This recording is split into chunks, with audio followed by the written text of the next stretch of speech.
Bien, alors on va peut-être au sujet, pour terminer avec la question du parquet, faire un peu de politique fiction, et c'est une question que je poserai, mais je vais ensuite passer à nouveau le micro. Que se passerait-il si effectivement le parquet devenait indépendant, c'est-à-dire qu'il n'y ait plus, vous voyez, d'instruction du garde des Sceaux, par exemple, en matière de politique pénale, etc. Est-ce que vous avez réfléchi à cette question? Parce qu'on peut attendre aussi de syndicats, en particulier de syndicats de magistrats, qu'ils anticipent ce genre de situation et qu'ils arrivent avec des propositions concrètes. Voilà.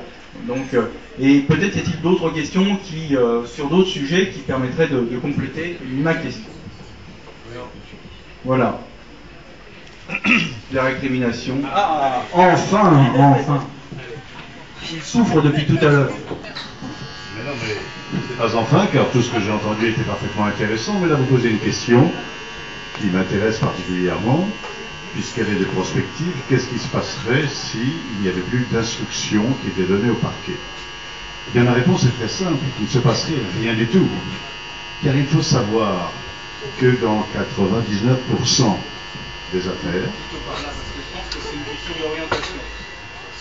il faut savoir que dans la très grande majorité des affaires qui sont traitées par les parquets de ce pays, il n'y a aucune instruction et que les directives générales de politique pénale sont extrêmement générales. Elles consistent généralement à dire qu'il faut veiller à poursuivre la lutte contre la toxicomanie, contre les trafics de stupéfiants, contre la violence, autant de choses sur lesquelles il y a un consensus absolu. Ces directives, elles sont très bien, elles existent, on ne les conteste pas, mais elles n'existeraient pas, ça ne changerait pas d'un iota. Donc ma réponse est qu'il ne se passerait rien. Mais on est là au cœur tout de même, au cœur de ce qui est le drame de la justice et le drame des institutions, car on réunit dans l'absence de confiance dans un pays démocratique trois institutions fondamentales pour une démocratie: la presse, la politique et la justice. Donc là, il y a une véritable situation qui est dramatique, car dans un pays où on n'a pas confiance, eh bien, il y a une absence de dynamique et de crise véritable qui se produit. Elle est liée à un tas de phénomènes, et je ne vais pas les aborder tous parce qu'ils ont déjà été évoqués.